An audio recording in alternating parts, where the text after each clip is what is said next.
Across the country, there is no respite, there is no sanctuary away from wokeism, and that includes shows like Law and Order.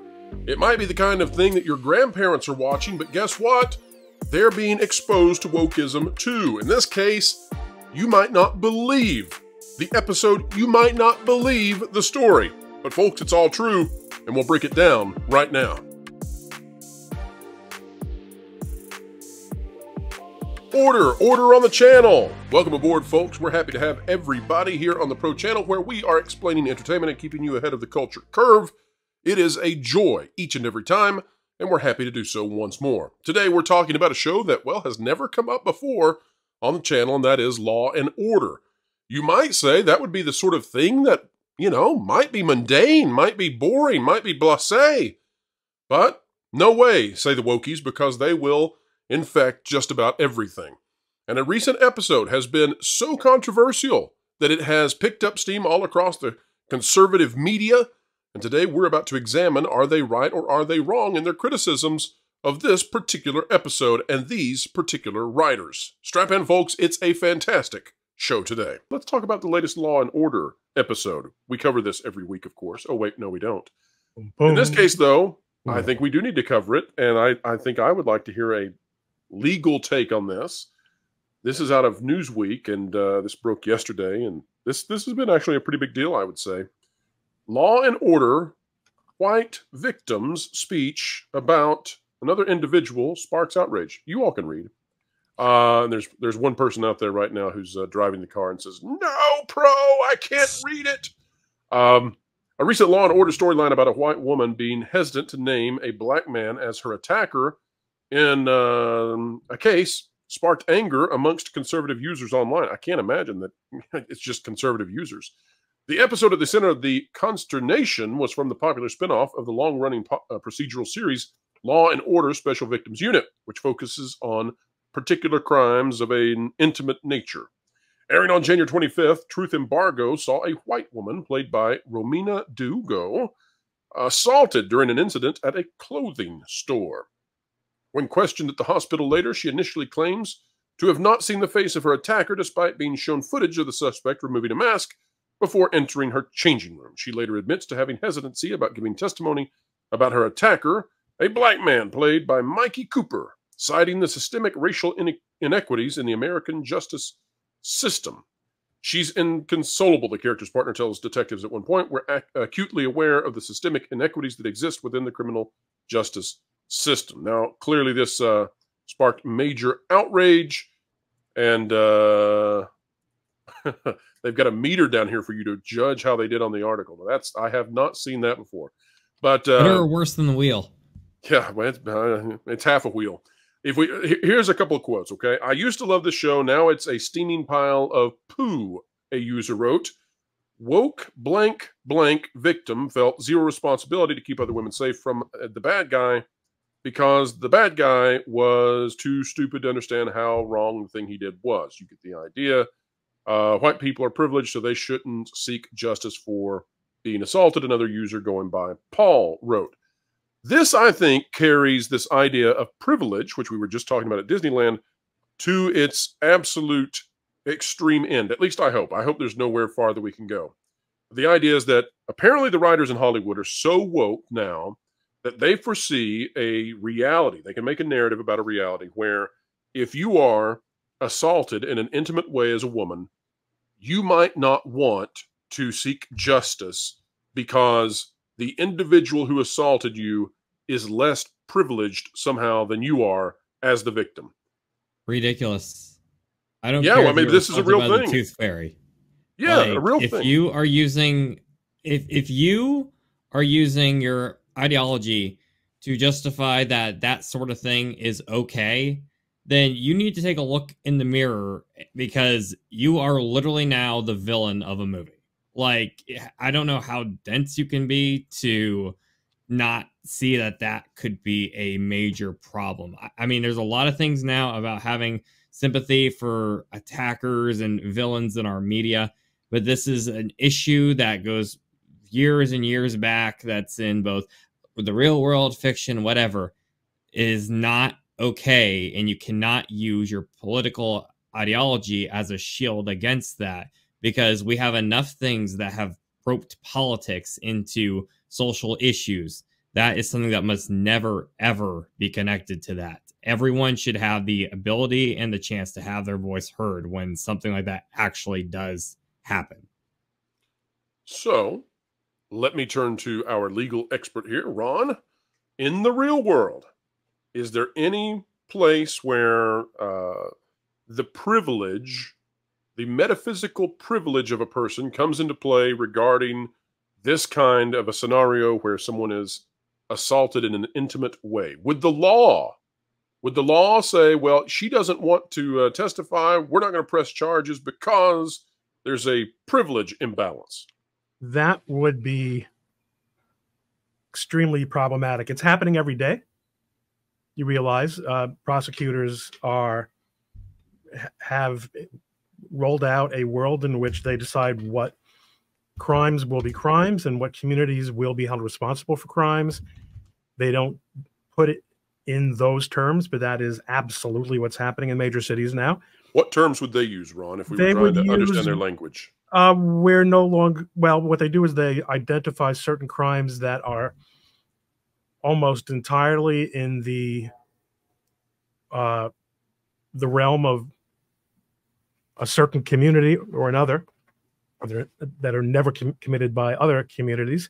And even look, we're not going to prosecute shoplifting, but we will prosecute lying to a bank on a financial disclosure form. That will be a serious felony. When you don't prosecute shoplifting, aren't you just prosecuting the innocent people who live in the neighborhood where the stores will now close? Well, listen, you know, the whole thing. Let me answer your question, the original question, this way. Yes. The whole privilege thing is nonsense and garbage. Is there such a thing in the world as differences among people, and are differences among people sometimes unfairly distributed along the lines of ethnicity and sex and sexual preference and religion? Yes. Is that life in the big city? Yes. Are there some aspects of such difference distribution that are unlawful under the civil rights statutes? Yes. Is law enforcement supposed to, or is there any legal justification for law enforcement to make such distinctions? No. In fact, that's grossly unconstitutional. Can a victim choose for his or her own reasons not to testify because of whatever Gnostic philosophy he or she might have that governs his or her course through the world? Absolutely. I appreciate you using today's secret word. People have a right to be schmucks. And it is true that if you're going to be the kind of schmuck that leaves other people subject to being victimized by your schmuckiness because you won't testify against someone who has committed a crime, frankly, that just puts you in the category of many, many people who don't want to get involved. It's a very common thing when people are aware of crimes, aware of the identities of perpetrators, and don't want to be one of those snitches who get stitches, or don't want to be subject to, retaliation, or who hate the cops for their own reasons. That's life. That's also part of life. It's my take on it as a lawyer is no different from my take on it as a dad and a grandfather, and the takes of the other people on this panel, which sounds like a real stupid person involved here. The whole thing to me is, if I had found the next victim, if they say, well, this person was charged in the past, but it went away, I would want to know why. And if the reason is someone decided because of social reasons to not press charges, and it wasn't a husband or a wife or somebody where there's a very you know, intimate familial reason why they wouldn't press charges, even in that case, though.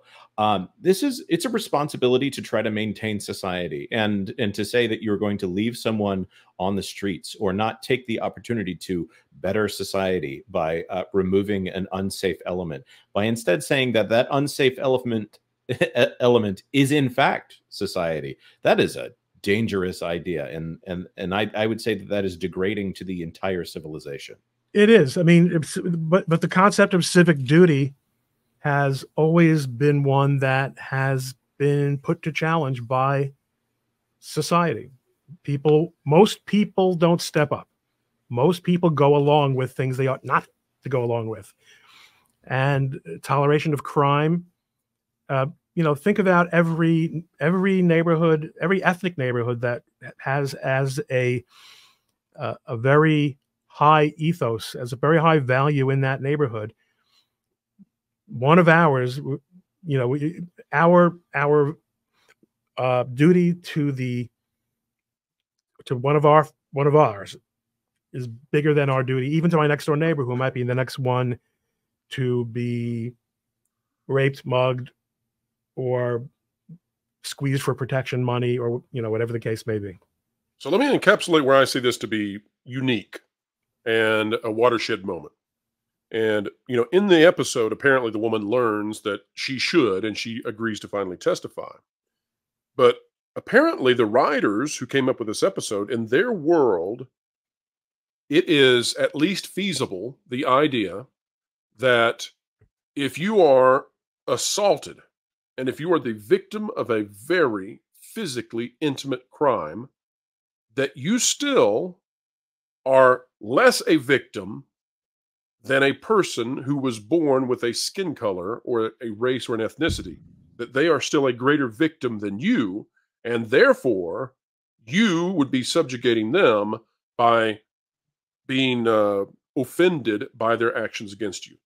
That, I think, is a new, that's a new kind of idea. Two comments, Pro. One of them is that, to give them the benefit of the doubt, they may very well want to throw that out there and challenge their fellow social justice warriors. How far would you go? How far do we go in order to justify, in order to rationalize different treatment? That would be an intellectual exercise. We're talking about fiction here. That yes, may very well be a legitimate way to wrestle with this question. One. Number two is that attitude, which again, we can't say it is the attitude of the writers, but the attitude of such a person, of that character, is profoundly racist, is profoundly condescending. Because what it's saying is Black people can't help themselves. Exactly. Black people are not to be held to the same moral standard as other people because they are inherently unable. Oh, it's not their fault, but they're like children, and I'm gonna protect them. Right. To go to that classic phrase, Thomas Sowell talks about the soft bigotry of low expectations. That's right. The kind of bigotry that only comes again from a college education. Well, the only way to solve this is to hand it off to the audience now. We've presented it to you, both sides available. Culture, as that poll begins now for the audience to decide whether or not the writers of Law and Order were attempting to take on the SJW values or embrace them. Culture, your thoughts on this as we wrap up this particular topic? Well, I think everybody kind of outlined exactly what I would say. And of course, we have a legal expert here, you know, from the law side of things. But I think that the only way we can maintain any form of civilization is to be a nation of laws, you know, and we actually enforce them. We've been watching the foundation of civilization get destroyed over the last 15 years, I would offer, and say that because of the lack of follow through, you know, despite, you know, their white guilt intentions, sorry, that's just the perspective they're coming from, especially if they're college educated, they are really harming society at large. They're tearing down the brick and mortar of what makes this country great. You know, if you're you know, if your yardstick when you measure these types of things is, you know, morally good or morally bad, the ultimately the larger group that's being destroyed, you know, is going to be the people that are the most harmed. And when you have crime continuing to be committed and not being punished, the public at large, the greatest harm is done to the public at large over time. Anyway, it's just it's incredibly frustrating. Am I surprised people are upset by this? No. I'm upset by this. You know, you're going to start seeing more and more people not abide by the law because the law isn't enforced. We've already seen that happening. Look at all the large cities where these ideas are employed or tried. You see the complete destruction of any form of civility, civilization, any other fancy word you want to throw at it.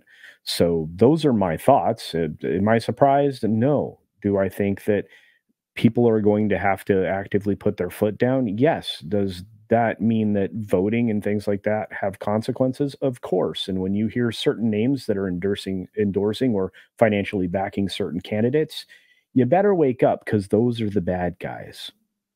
Well, and it also probably points to different realities that are happening within the same country. So the folks in Nebraska may completely be, you know, confused by why in the world this would be a storyline, whereas the folks in San Francisco or Atlanta might say, well, I understand this. I watch this every day. And we are done. Cut, wrap, over. Folks, we hope you enjoyed it. If you did, consider sharing, subscribing. And you know what? We could really use a comment. We covet your comments. In fact, I dare say we care about what you think. We even read them. I know, shocking but true. Also, folks, the Pro Show is live Tuesdays at noon Eastern Time. Stop by and see us when we are there in person. And folks, wherever you are and whatever you're doing, keep learning, keep growing, keep having fun.